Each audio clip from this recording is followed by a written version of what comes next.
Bismillahirrahmanirrahim. Assalamualaikum warahmatullahi wabarakatuh. Alhamdulillahi rabbil alamin. Wa afdhalus salati wa atammu taslim ala sayyidina wa maulana Muhammadin wa ala alihi wa sahbihi ajma'in. Allahumma allimna ma yanfa'una wa anfa'na bima 'allamtana wa zidna ilman ya akramal akramin. Allahumma la sahla illa ma ja'altahu sahla wa anta taj'alul hazna idza syi'ta sahlan sahla. Rabbi yassir wa la tu'assir, Rabbi tamim bil khair. Para pecinta sinyal Islam Indonesia rahimakumullah. Alhamdulillah kita masih bisa melanjutkan kajian kitab Bidayatul Hidayah karangan Imam Hujjatul Islam Abi Hamid Muhammad ibn Muhammad Al-Ghazali At-Tusi rahimahullah ta'ala. Kali ini kita sampai pada adab persiapan untuk salat yang ditulis oleh Imam Al-Ghazali dengan qala ta'ala qala rahimahullah ta'ala nafa'ana bihi wa bi ulumihi fid dharaini amin. Adabul isti'dadi li sairis shalawat. Adab persiapan untuk setiap salat. Para pecinta sinyal Islam Indonesia yang dimuliakan Allah Subhanahu wa taala, kita hendaknya punya persiapan untuk sholat. Bahkan seumur hidup kita, setiap harinya kita usahakan waktu yang paling utama dan yang diutamakan itu adalah sholat 5 waktu. Yang lain hanya mengisi kekosongan di antara waktu-waktu sholat. Jadi ada yang sebagian mengeluh tentang permasalahan ini dan itu. Ada masalah ini itu banyak sekali. Dan memang dunia ini adalah tempat ujian, tempatnya ada masalah-masalah. Sebetulnya masalah-masalah ini tidak akan menjadi masalah yang bermasalah kalau misalkan kita selalu mengadukan kepada Allah Subhanahu wa taala. Kalau punya ilmunya sebetulnya masalah bukan untuk jadi masalah. Jadi asal punya solusi kan masalah, asal ada solusinya. Sebenarnya masalah itu kan ketika tidak ada solusi. Itu yang jadi masalahnya. Ketika orang tidak menemukan apa jalan keluarnya. Kalau orang ada masalah kemudian tahu bagaimana memecahkan masalahnya, tahu bagaimana cara menghadapinya, ya sebetulnya biasa saja. Dan masalah-masalah di dunia ini sebetulnya akan terjadi. Baik yang rumah tangga maupun yang belum rumah tangga. Punya anak maupun yang belum punya anak. Semua masalah ini sebetulnya kalau dengan ilmu sekali lagi aman. Dan yang sebetulnya meringankan kita. Karena kita bukan apa-apa. Kita tidak akan bisa menyelesaikan masalah-masalah karena kita saja hanya mungkin bisa mengangkat tangan 1 tangan. 2 tangan masih bisa kita angkat. Kaki 1 mungkin bisa kita angkat. Mengangkat semuanya mungkin kita kerepotan, harus mempunyai alat. Angkat seluruh kaki dengan tangan-tangannya kita tidak bisa. Artinya jangkauan kita itu terbatas. Sedangkan kalau kita mengadukan kepada Allah Subhanahu wa taala, maka Allah Subhanahu wa taala akan mengatasi sebetulnya masalah-masalah kita. Loh sekarang masalah-masalah apakah akan selesai dengan sholat? Bukankah yang sholat juga bermasalah? Sekali lagi yang sholat pun bermasalah.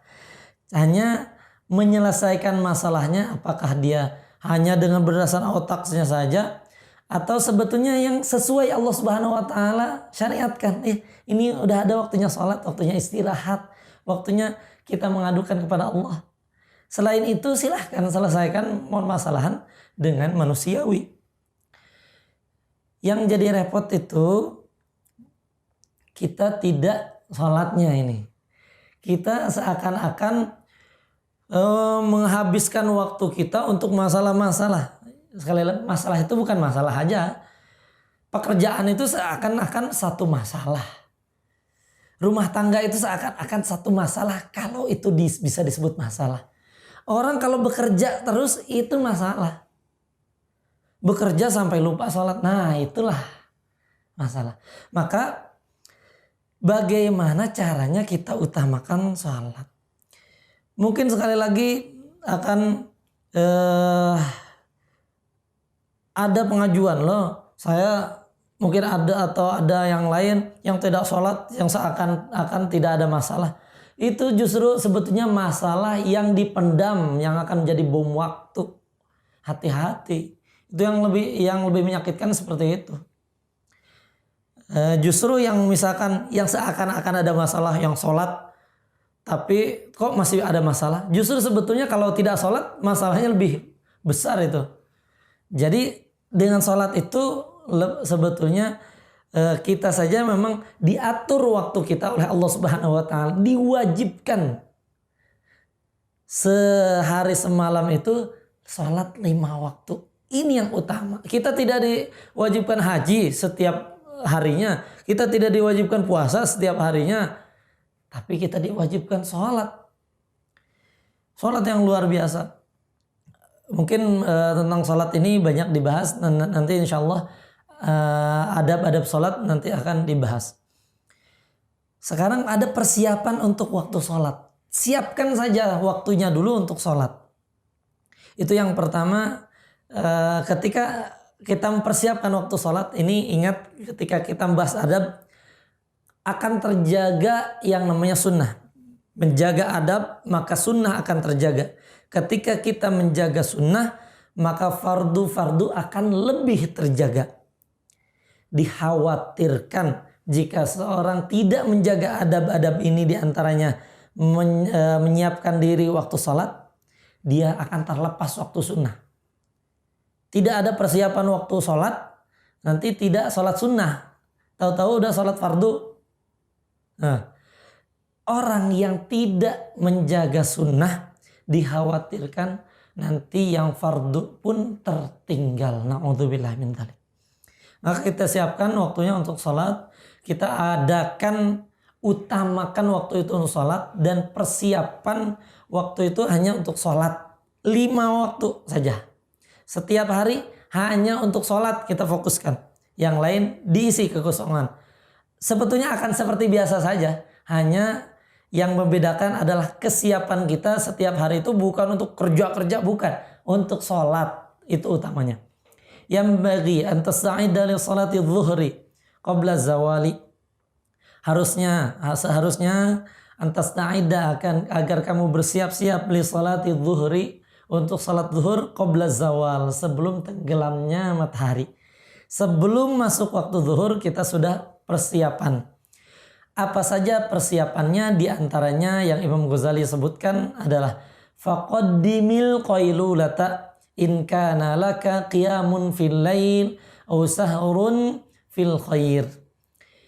Maka dahulukan dengan qailulah atau tidur di siang hari. Rasulullah SAW menyebutkan qilu fa inna syaitana la taqil. Berqailulahlah, tidurlah sebelum zuhur. Ini Imam Ghazali menyebutkan sebelum zuhur.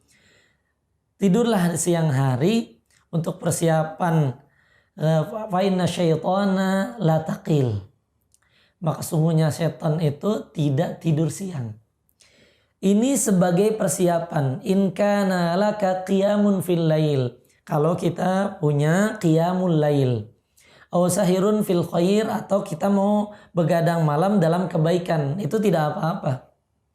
Mungkin yang kita dengar adalah begadang jangan begadang kalau tiada artinya. Ini begadang ada artinya, maka tidak apa-apa.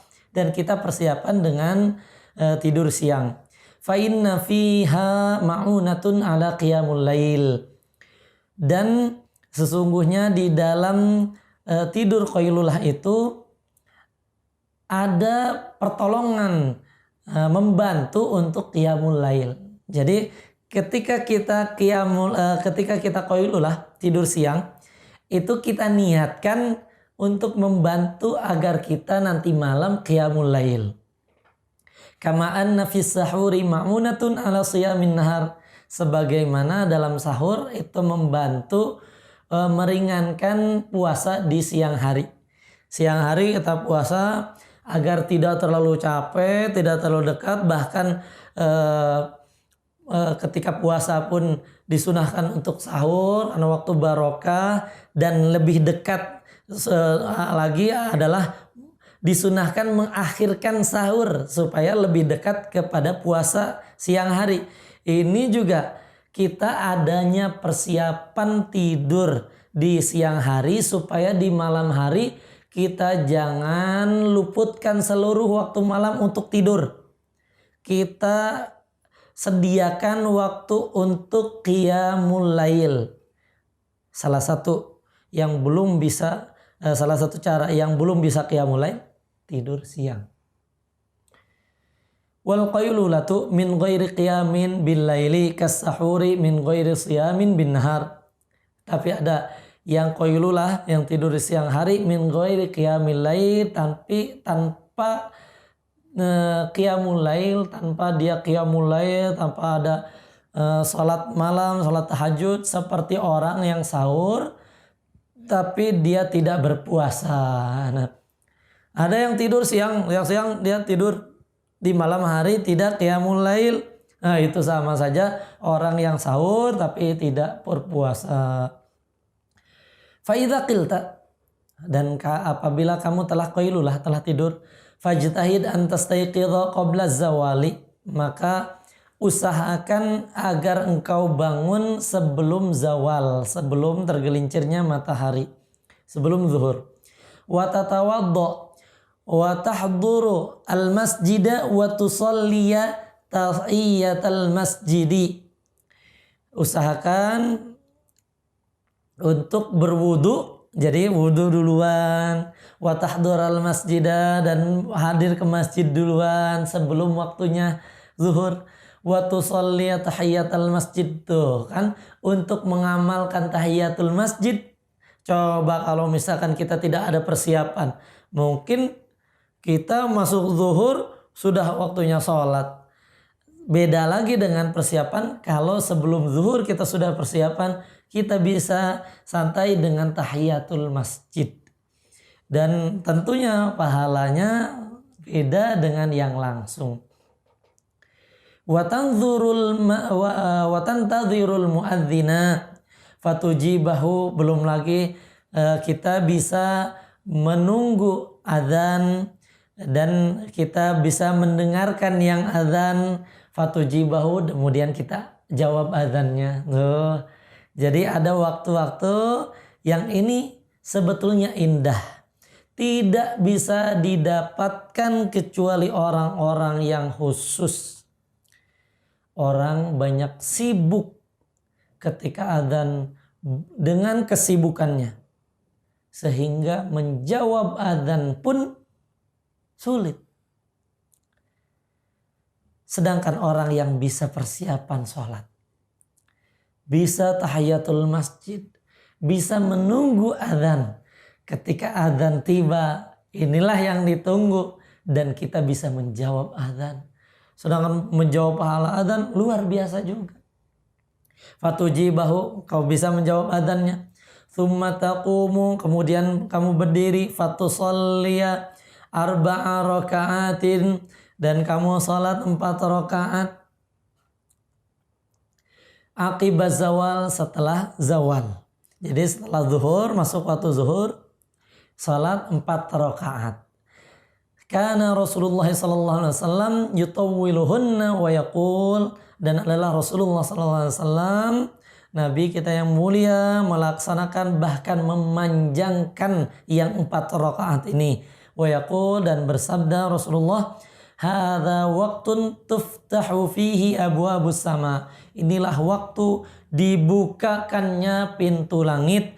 Fa uhibbu an yarfa'ali fihi, dan saya suka, saya ingin agar terangkat bagiku dalam waktu itu amalun soleh, amal soleh.